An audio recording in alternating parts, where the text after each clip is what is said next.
The time was 1944, and one of the most critical crusades in all of history was being waged. The aces: Richard Peterson, Bud Anderson, Chuck Yeager. More than 50 years have passed, yet the success of these pilots in World War II still resonates amid the throaty growl of their airplanes.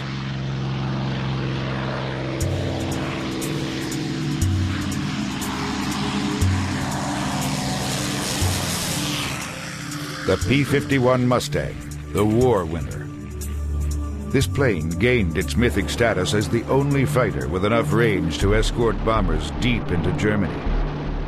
These men and their machines cleared the way to bombing targets and crippled Hitler's air force, bringing the German dictator's sinister plot for Aryan world dominance to a long-sought end.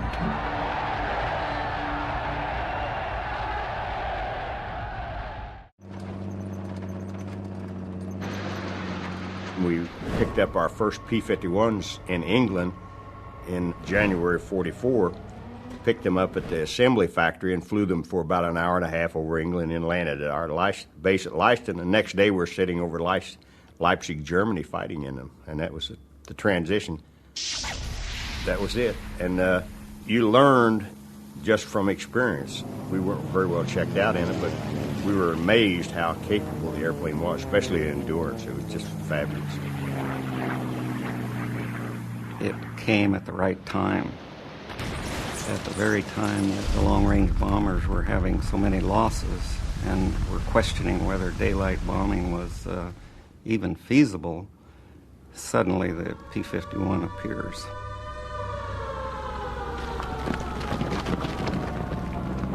The opponents in this airborne joust, the elite of the German Luftwaffe, the proficient tactical air force. The German pilots have dominated the skies for much of the war, flying thousands of missions in the worst of conditions.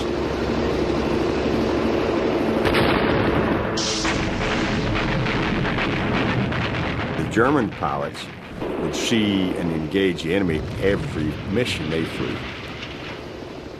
See, and that's the reason. If you look at the kills, like Eric Hartmann, 380, General Gunther Rahl, who's a very good friend of mine, and, 270 or 80. An American fighter, average, he flew about 50 missions over Germany, then he went home.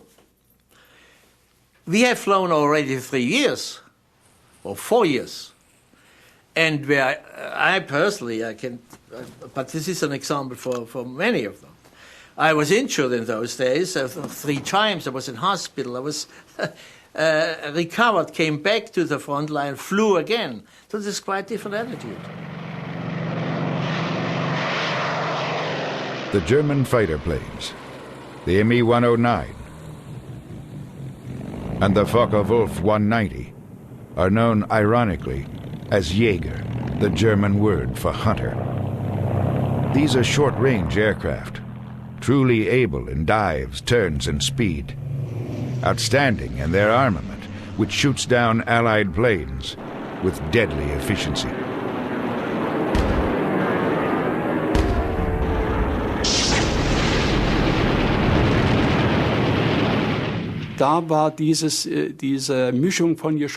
There was this mixture of weapons, and they were unbelievably effective.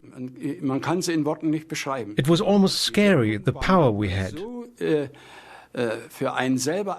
You can't believe what it feels like to watch a B-24 lose a wing,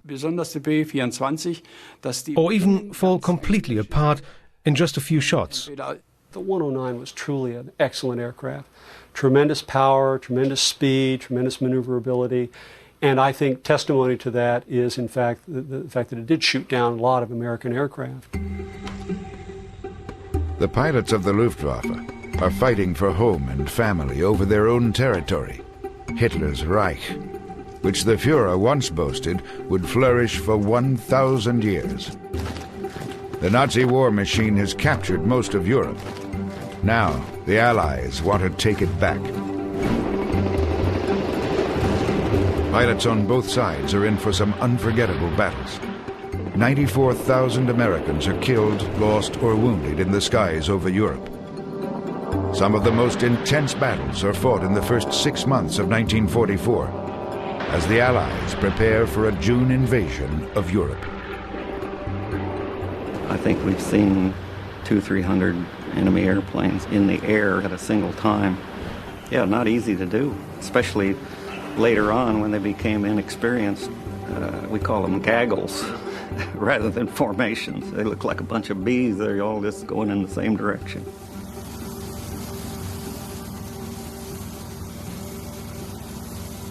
We were escorting these bombers, and I was in the second flight, which put me in the rear, following a flight ahead. And when you're the back flight, you always worry about what's behind you. I just started to look back over my right shoulder, and I heard my wingman says, "Hey, we got some bogeys." That means unidentified airplanes coming in on us and from 5 o'clock high. We were turning here, and they were diving down like this. The Me-109s pounce from behind. 8 planes swoop into a swirling dogfight. Anderson swiftly downs one fighter, then confronts another amid the gaggle. I went over the top of him, pulled up again like that. He flips over, and now he's coming after me. I can still close my eyes and look over my left shoulder and see the nose of that Me-109 trying to get a bead on me. So I'm going up like this, and he's trying to get his nose up, and I'm pulling it up. He's pulling it up. He was getting pretty excited. I was starting to work on my backup plan, and I said, well, hey, the first guy that stalls here is in big trouble. And I saw him start to burble like that. He kicked off, and then I stalled. And then I kicked around. Here I am back in the driver's seat. So now we're going down again. It was a little bit different this time, and I thought, by God, I don't want to be back up there with that guy pointing at me again. So I cut back on the throttle a little bit, dropped a little bit of flaps, and then pulled it in as hard as I could. And so he reverses and pulls this thing straight up like this. Now all I had to do was roll out, add full power, and I pulled in range and started shooting. Got hits all through the wing root area, fuselage, in the cockpit, and he burst into smoke and flames. As he was rolling, I'm looking real close. I'm looking at the rivets on the airplane and the dirt in the wheel well, and he rolled over and just started down like this, smoking terribly. A big stream of smoke. It was such a clear day I could follow him, and pretty soon I saw his shadow, and he hit his shadow, and of course the thing blew up.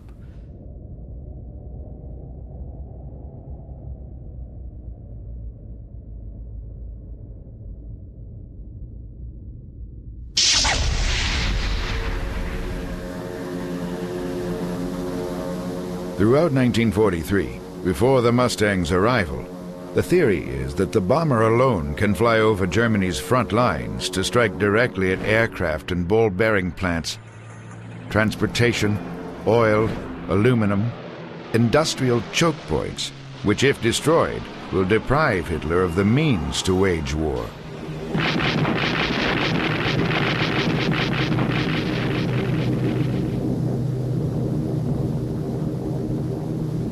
The bombers have evolved into flying fortresses, outfitted with guns fore to aft. Their speed, armor, armament, and high-altitude flight are meant to enhance self-defense during attacks flown in the bright light of day for target accuracy.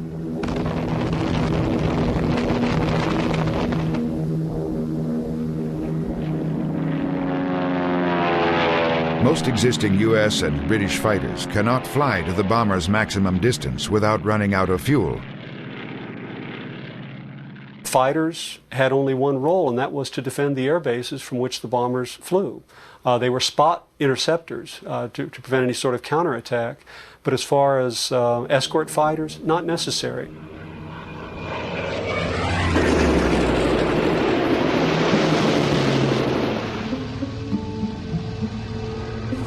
Fall of 1943. The bombers faced devastating losses. culminating in what is known as Black Thursday. Hitler has massed his Luftwaffe forces. Swarms of German fighters charge after Allied bombers as they attack ball bearings plants in Schweinfurt on October 14th.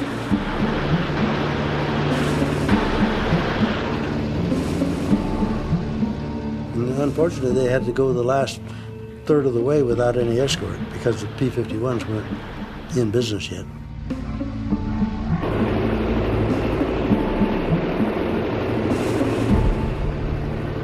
And in that particular raid, there were roughly about 300 bombers in the thing, and they shot down 100 of them. That's 30%. In fact, it was 31% is what they lost. And the Germans were having a field day.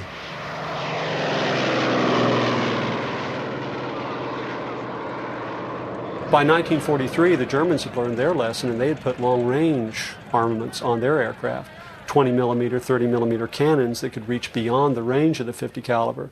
And as such, the B-17s and the B-24s simply could no longer defend themselves.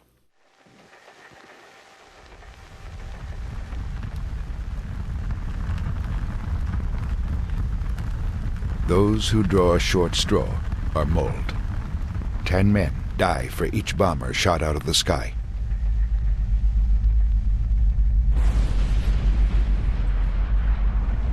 Only the lucky limp home. The self-defense theory of the flying fortress is an utter failure. The 8th Air Force has lost the battle for air superiority over Germany in one of the most savage air encounters of the entire war.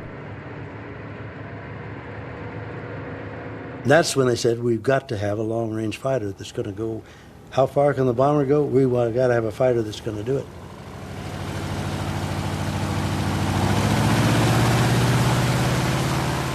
Enter the P-51 Mustang, a long-range fighter that's been simmering on the back burner of the war for 2 years. For their first months on the job, these new fighters are instructed to fly close to the bombers. The battered crews want to see the Mustangs kill the German fighters. But air strategy continues to evolve. Air Force leaders realize strategic bombing alone will not win the war. And a new leadership took over in the fall and winter of 1943-44 that realized that, yeah, strategic bombing can still work, but we've got to achieve air superiority first so that the bombers can go in and actually do the damage they need to these industries. But moreover, they've got to support the invasion. And they realized that any invasion of Europe would be impossible without control of the air. There is complete agreement that an invasion 6 months from now would fail. So in early January 1944, the commanding general of the 8th Air Force decided to what he called free the fighters. General Jimmy Doolittle declares there will be a dual role for these new fighters. Yes, they will continue to protect bombers on their way to their targets. But, more importantly, the Mustangs must be free to fly away from the bombers, to pursue and destroy the Luftwaffe.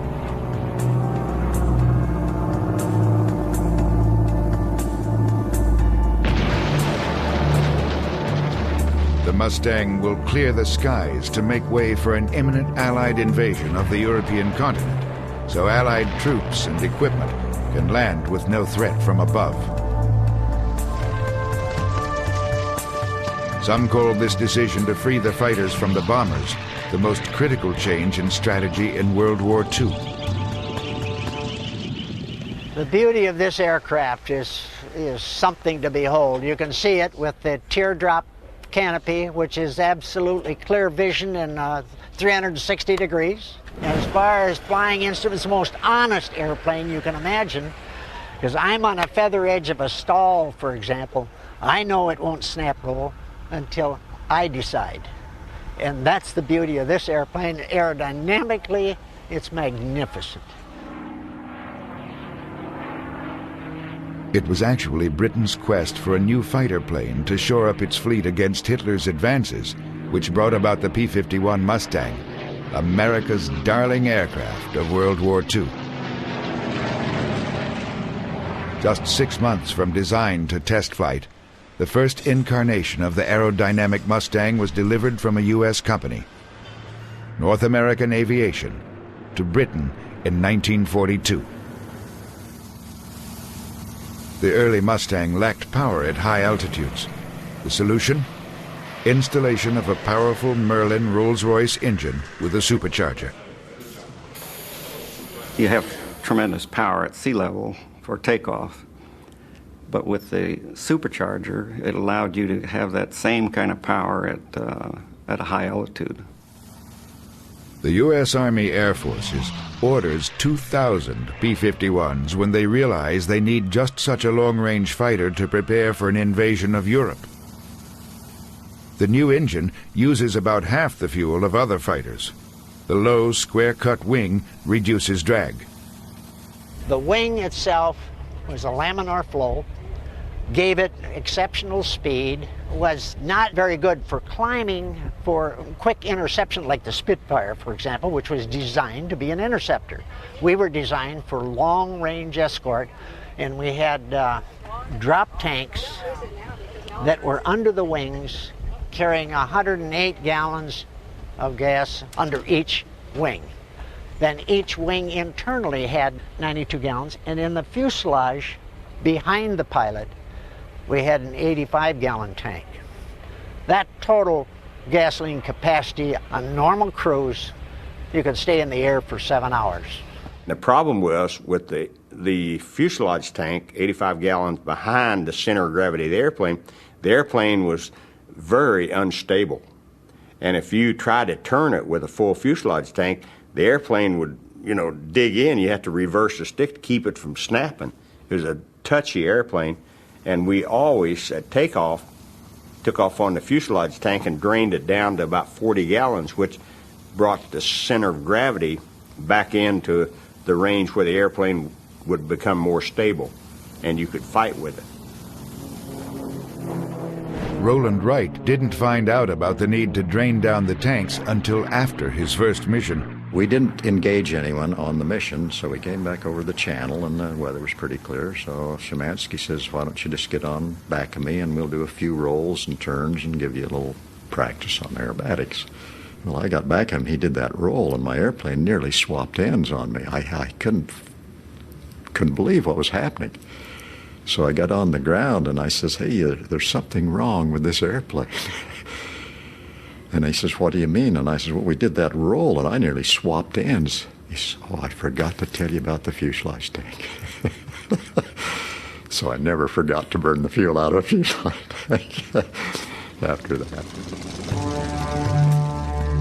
Its aloof profile, with nose in air, causes pilots to weave their Mustangs down the runway so they can see on either side for takeoff.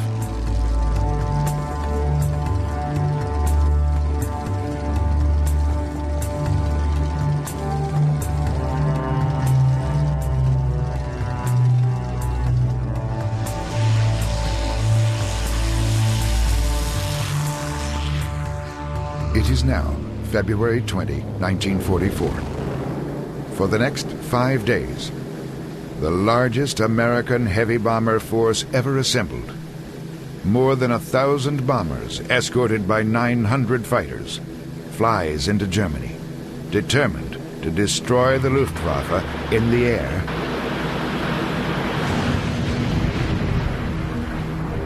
and in plants where its planes are manufactured below.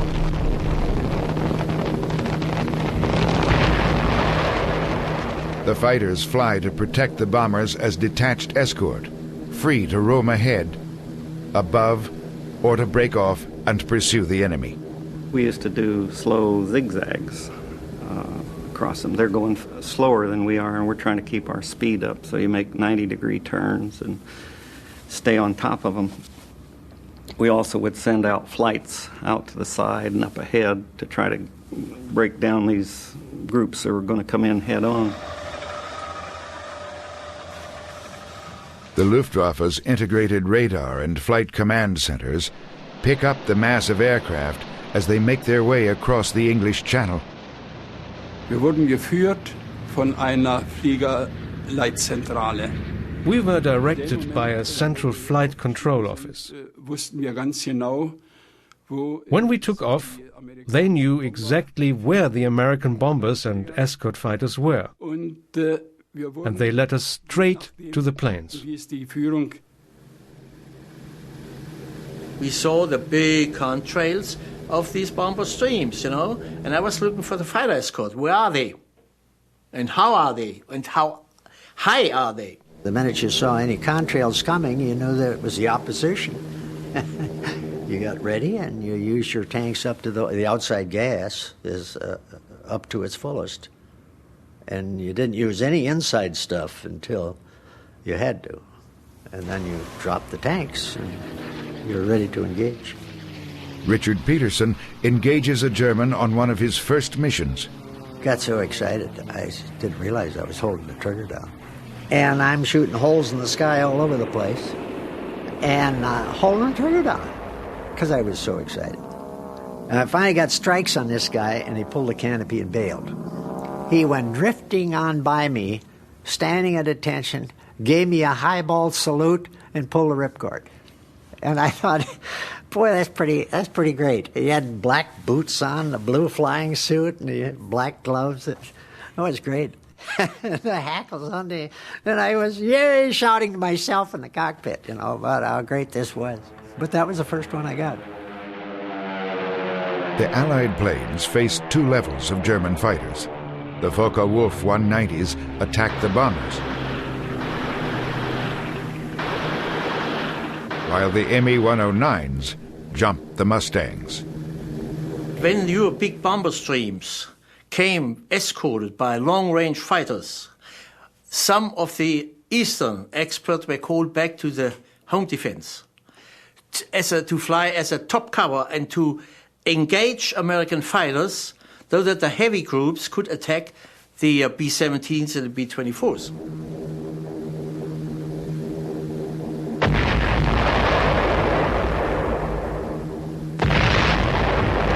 The American squadrons attack, and attack again. Leipzig, with its sprawling modern aircraft production complex, Schweinfurt and Regensburg, ball bearings and airplane parts. Americans lose 150 bombers and 35 fighters. German casualties are much worse. During these 6 days of February, known as Big Week, the Germans lose a third of their aircraft and a fifth of their pilots. Prior to Big Week, the young and influential German fighter commander, Adolf Galland, desperately tried to prevent these very losses, calling for all existing German defense fighter planes to be based in a central location, not scattered across German-held territory. You know, Hitler was, I don't know how well informed he was. They didn't regard the build-up of also the British and the American fighter force or air force as he should have really seriously done. No, they didn't do that. Hitler's furious response? Germany will not go on the defensive. Instead, he informs Luftwaffe leader Hermann Goering that German forces should escalate their bombing missions against Great Britain.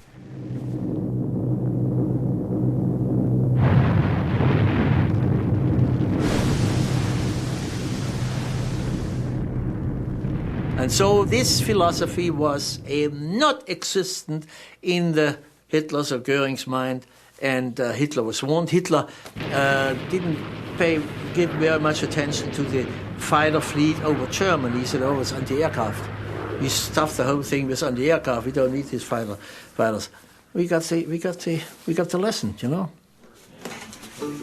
President Roosevelt, on the other hand, recognized in 1938 the need for heightened military air power. His push for aviators paid off at just the right time.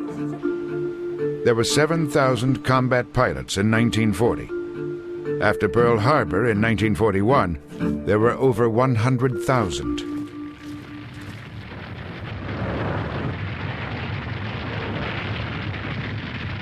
Pearl Harbor broke out December 7th, And January 13th, I turned 20 years old, went down, raised my right hand, and there I was. Some pilots knew early on they were meant to fly. I was 12 years old at the time. My teacher asked around the room, we'd go around when we started school, what we wanted to be when we grow up. I responded when it came to my turn to be, I want to be a fighter pilot and shoot down Germans. Her name was Miss Weisbrod, and she almost hit the ceiling. German background.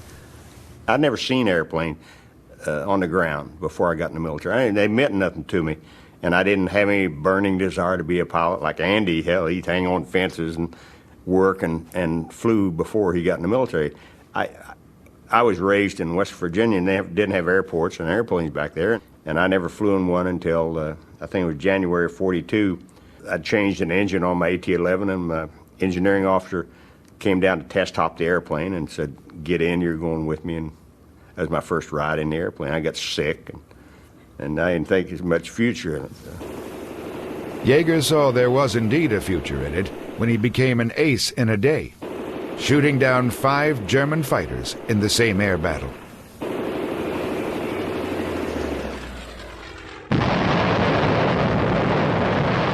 But even good pilots have their bad days. After just 8 missions, Chuck Yeager gets shot out of the sky by a Focke-Wulf 190 over Bordeaux, France. We were down south of Bordeaux and escorting B-24s, and some 190s jumped us, and I was tail-end Charlie in a flight and broke into him. I made a head-on pass, and I got hit 20 millimeters, making a head-on pass. The thick armor-protected windshield saved my tail. A 20 millimeter hit it, and it crazed, and I lost about half the left wing, and the prop came off the airplane, and it caught on fire when I got shot down. And there is no time to panic. The 21-year-old pilot pops his parachute and spirals from 16,000 feet to the ground below, German-occupied France. With shrapnel wounds in his hands and feet, Yeager limps off into the deep brush and spends the next 6 weeks dodging Germans. Meanwhile, the rest of the 8th Air Force is in the midst of the next stage of their quest for air superiority over Germany. The bombing target moves to Berlin, the German capital and the home of Adolf Hitler.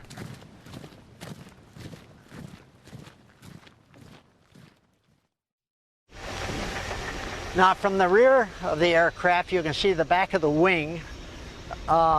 This area here is covered, which covered the 3 chases of the ammunition. Our ammunition was called API, 50 caliber, armor-piercing incendiary.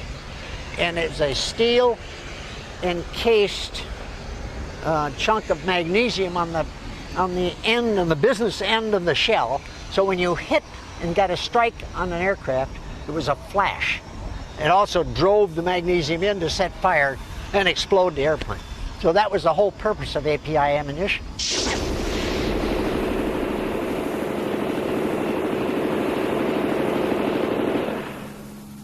Every 10th shell was a tracer, so you could see your line of fire by the tracers that were lighted every 10th shell.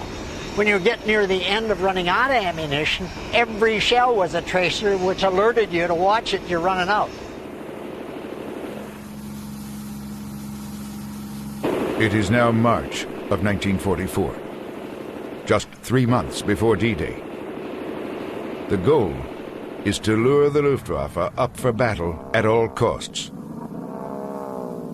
and destroy it through attrition. And the way to get the maximum number of German fighters in the air? Go after a prize target.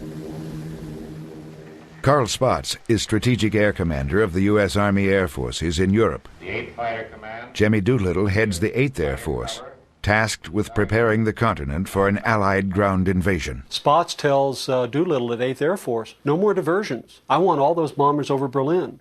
I don't want diversions. I don't want to try to confuse the enemy. I don't want those radio messages trying to get them to go in the wrong place. I want them to come up and find us.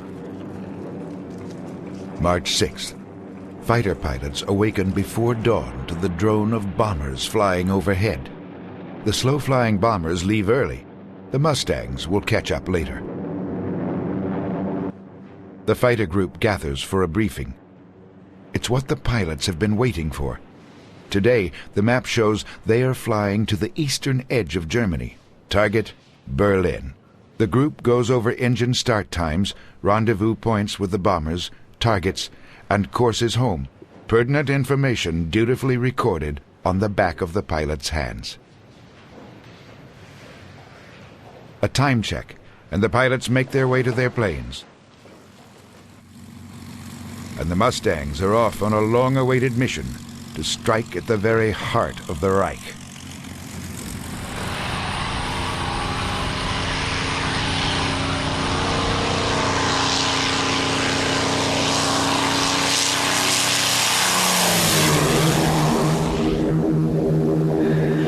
The bombers are perhaps less enthusiastic than the fighter pilots, as General Spaatz describes their mission. He told them when they flew to Berlin, this is one of the most dangerous missions of the war. It scared the willies out of these guys. They told them, I want you flying straight and level all the way to Berlin.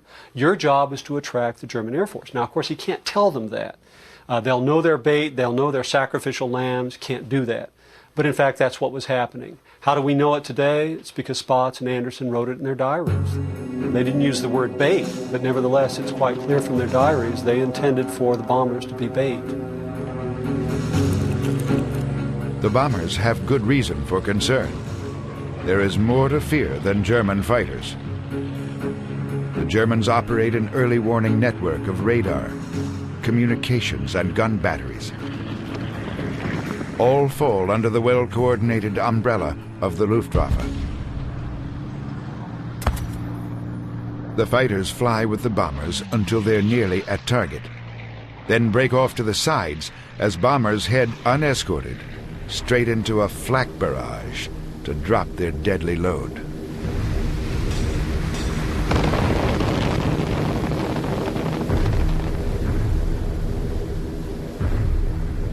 And from the initial point to the target, it was straight and level. And that's where they were so darn vulnerable. Oh, man.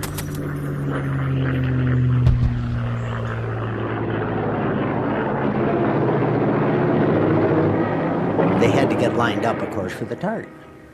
Get lined up on the bomb site, do the wind correction and all this kind of stuff. From the initial point to the target was their time for dropping the bombs. We would stay, boy, the flak would come up. You could walk on that stuff. It looked so black and heavy. You can see the bombers. The threat of flak does not stop Doolittle and Spaatz from making Berlin a regular target. Over the next 16 days, the 8th Air Force will go there 4 times. And it's very brutal warfare. It's the kind of attrition warfare we know from Gettysburg and from Petersburg in the Civil War. It's the kind of warfare we know from the trenches in World War I. It's attrition warfare. Kill more of them than they kill of you, and you win the war. You got to bleed the Luftwaffe so that when June 6th comes around, the German Air Force will not be there to stop it. The battles include some brutal realities for Richard Peterson. Normally, nobody, including the Germans, would be shoot anybody in a parachute. It just wasn't done. I mean, there's no challenge with shooting a guy in a parachute, for God's sake. He is, he's had it. You can't miss. And here I came across this 109, and the sky was full of bomber chutes. Flak had gotten them, and it was target area. And this it was going from parachute to parachute, shooting up guys in parachutes. Oh, I got this was too much as far as I was concerned. And I didn't want to blow him up. I wanted him to bail. So I was pecking away at him, just hitting him. And I'd get strikes on him. And he knew I was there, and he knew I was getting strikes. He finally pulled the canopy. I said, you've met your maker, Buster. And I damn near emptied my guns on this guy. He was mincemeat by the time I got through with him. and he was in his chute. And, of course, other guys who weren't there were nervous about me shooting a guy in a chute. But they had to be there to know what I was seeing with this guy going, these guys are helpless of a bomber cruise going down. And I just tore him up. With 800 rounds a minute, you can do a lot of damage with 50 caliber shells from 6 guns. So that was the end of that. U.S. losses on missions to Berlin are high. 69 bombers and 11 fighters downed on March 6 alone, more than any other day in the war. But the Mustang has overwhelmed its opponents. 1,000 German pilots are killed in the first months of the Allied air campaign, including 28 top-scoring aces. Hitler had put his faith in Blitzkrieg, a lightning war, massing all available men and materiel to ensure a quick victory. The Luftwaffe has exhausted its ranks. There are no reserves to replace the battered pilots. One of the key days in the air war over Europe was March 9th. This is where the bombers went to Berlin, and fighters went with them, and the German Air Force did not come up to fight. The Luftwaffe did not come up to fight. After that date, March 9th, there were days where the German Air Force would not come up. There were other days where they would come up in large numbers. Prior to March 9th, they might come up in formations of 10, 12, 14. After March 9th, they would come up in formations of 90. 100. And the reason is because it gave them a better chance for success. It made them better able to perhaps survive that mission. The bait strategy of the U.S. Army Air Force is working. Thanks to the Mustang and its range, air superiority over Europe is shifting from Germany to the Allies.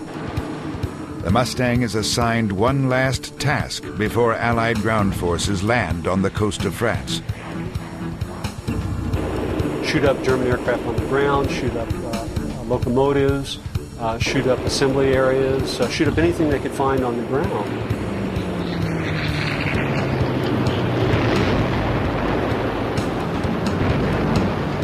In fact, there are all sorts of after-action reports that, in fact, had fighter pilots claiming to shoot cows, arguing that, it's part of the war effort, we need to shoot them. Imagine the psychological effect of Germany, like, as I say, Sunday morning at 11 o'clock, precisely 11 o'clock, on the minute, all of these fighters descend on Germany. Strafing. They call it air guerrilla warfare. Fought up to 500 miles from friendly territory at treetop level. An extremely dangerous mission for the Mustang. It was not the airplane for the job. The P-47, the P-38 were by far better airplanes for the job. The P-38 had liquid-cooled engines, but it had 2. So you shoot out one, still come home. The P-47 had no liquid cooling, it was air-cooled. So you could shoot the heck out of a Pratt & Whitney 2800 and it would still run. Connecting rods would be popping out of the cowling and the oil would go over. The guy just flew around. It didn't matter. P-47 very rugged.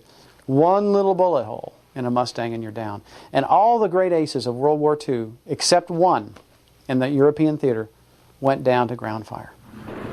The missions are useful, however. The fighters smash communications and transportation networks and take out Luftwaffe airplanes as they sit, silent, on German airfields. The strafing success prompts General Eisenhower's pre-invasion pep talk to paratroopers about to drop onto enemy territory. He kept telling them all the same thing. It was the only thing he'd really tell them with any assurance, and that was, when you look up, you're going to see airplanes, but they're going to be ours. And they were.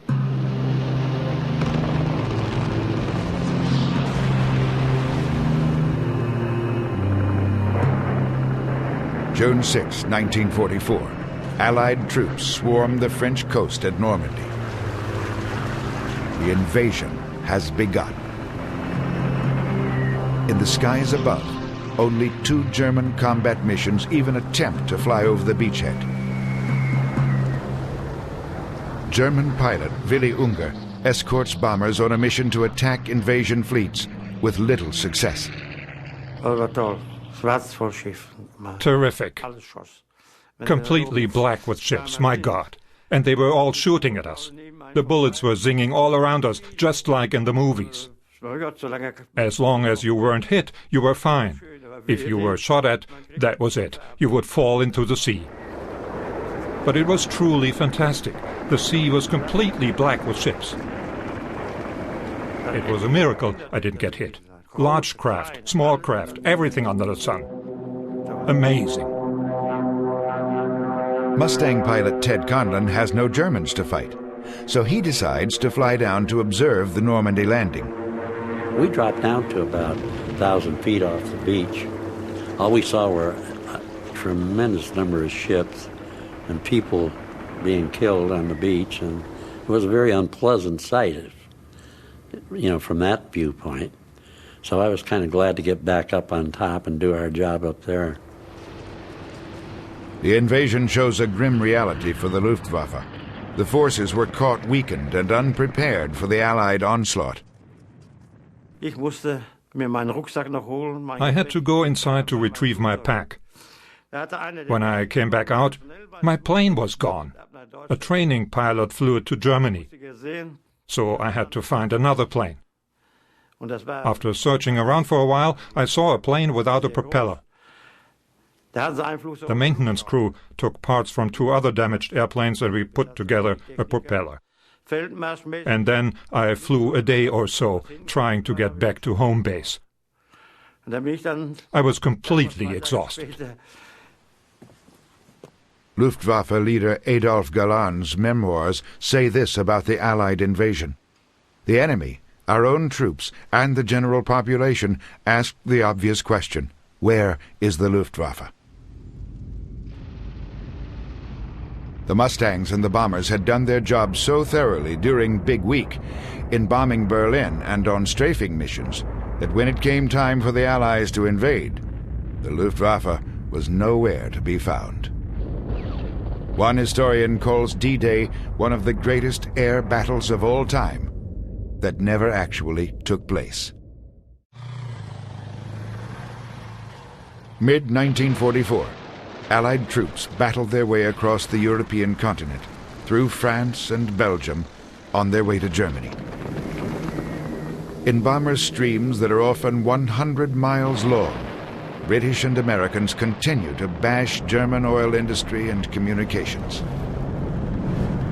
Hitler is running out of resources as he tries to stave off Americans, British, and other allies on one front, Russians on the other. Meanwhile, Chuck Yeager, shot down over occupied France in early March, has made his way back to his squadron. I got the French underground, spent 6 weeks with them, went through the Pyrenees into Spain, was interned in Spain. Disguised as a woodcutter, with the help of the French underground, who demonstrate their tactics here, Yeager makes his way through southern France, then trudges through hip-deep snow over the Pyrenees Mountains. After one close call with Germans in a mountain cabin, bullets whizzed by his head as he escaped out a window, Yeager staggers into Spain and turns himself into police. When he finally reaches his squadron in England after 6 harrowing weeks, Yeager is told he will not fly combat again. If you're working with the underground, the Maquis, obviously, and if you go on another mission, you're shot down, then if you're captured, then you compromise the underground system. Luck smiles on the determined young pilot. After refusing to go home, and a direct appeal to General Dwight Eisenhower, Chuck Yeager is allowed to continue combat flying. His permission papers peek out of his pocket in this photo. It just so happened that the invasion started on June the 6th, 1944, and June the 8th I was allowed to go back on combat. Once he returns, however, Yeager has trouble finding any action at all. I only saw German fighters on 5 of my missions. That's all. When the Mustang pilots do encounter German fighters, they are easy targets. The Luftwaffe is on its last legs. No fuel, few pilots, and little training. To add insult to injury, Hitler and his air commander, Hermann Goering, berate the Luftwaffe pilots for their losses, calling them lazy. Goering orders that every pilot refuel at least 3 times before he is allowed to quit a battle. Some fly more than 5 sorties in a single day. There were fewer and fewer pilots and the training became insufficient. The younger pilots received a much less thorough training than we had.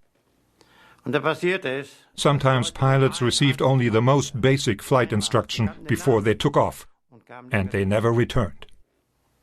We had to cover an airspace from the North Cape to El Alamein, to North Africa, with about 700 fighters. It was too less. So we didn't have the same philosophy as you. You know, you pulled out a pilot after 50 missions. We let them fly, and I always say, we had the chance to get an Iron Cross or Wood Cross. And we had tremendous losses, particularly from 44 onwards, in the whole defense, what we called Reichsverteidigung. The average survivability of a young pilot were 3 missions, and they were killed. And we knew exactly in every mission, when we called, every second won't return to the base. And then you have to keep the fighting morale up. This is a problem. In his diary, one young German flyer writes, "Every time I close the canopy before taking off, I feel that I am closing the lid on my own coffin."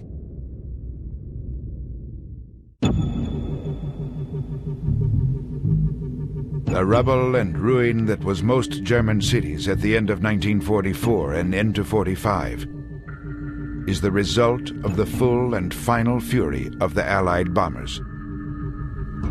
Vast carpets of bombs have rolled across the cities. Civilians, 600,000 dead and wounded. The goal is to break the will of the German people, so they will blame their government for starting this ugly war. German pilot Gunther Roll tells of returning from duty to find his block bombed, all the houses flattened, except his. Many other things happened, you know. My wife lost 2 children by bombing. She was pregnant and premature delivery, 6 months out.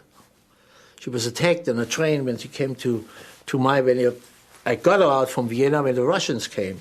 So get her out, I sent somebody and get my wife out. And she was in the 6th month. And the train was attacked by mosquitoes. And the guy who was Air Force, out, down, down. Can you do 6 months? Was gone. So this was a war. The will of the German people has not been broken, despite the fact that the Luftwaffe does not control the air. The Germans have one last chance to drive away the Allies, the Me-262. This is the world's first operational jet fighter and a rival to the Mustang. You were feeling like a king in the air. You were again the king. I was singing loud in my aircraft, because I never had the last year was a very bad one, and out of this, sitting in the aircraft in the 262 and flying the 262, it was unbelievable.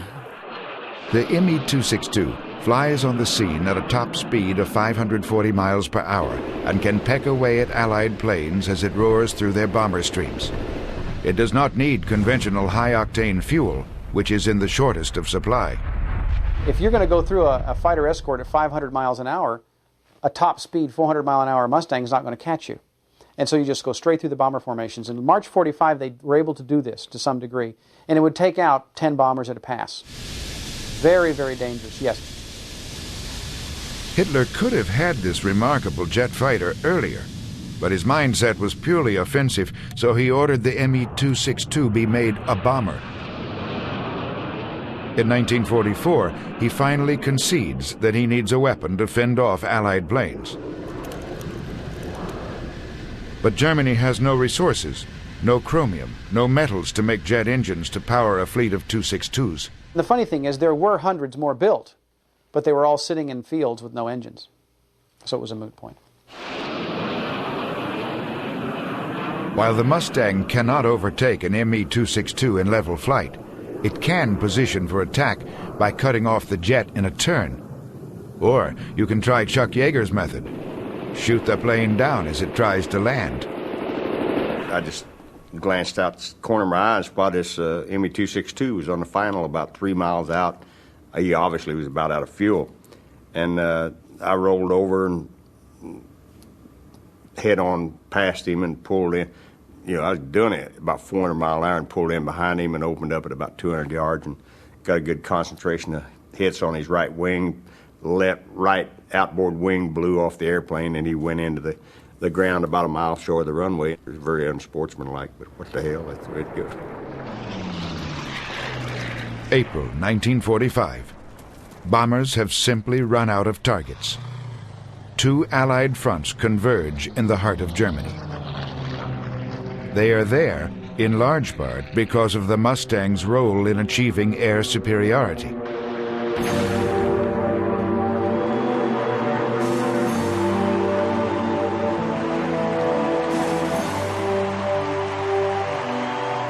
May 8, 1945. The Germans make an unconditional and simultaneous surrender of all land, sea, and air forces.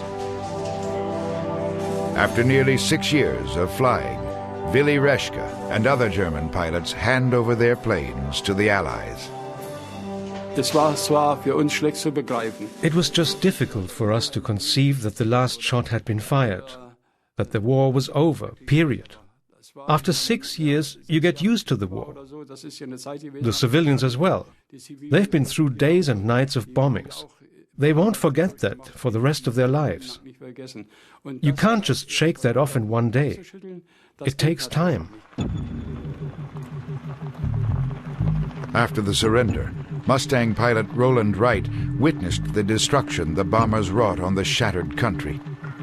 Germany, Munich was practically totally destroyed. The building, just rubble everywhere. You'd walk down the streets, there was no streets, you know, just absolute rubble everywhere. And you could see the suffering that they had endured, too, over there. So it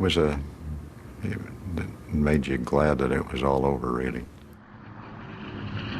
I felt that I did my part to bring that to an end, and that was it. The battles of 1944 and 45 in the European theater were not the last the P-51 Mustang would fly and fight, but they were the best. The Mustang floundered in Korea in the 1950s. Pilots flew low-level missions, constantly exposing the plane's vulnerable underbelly to ground fire and flak.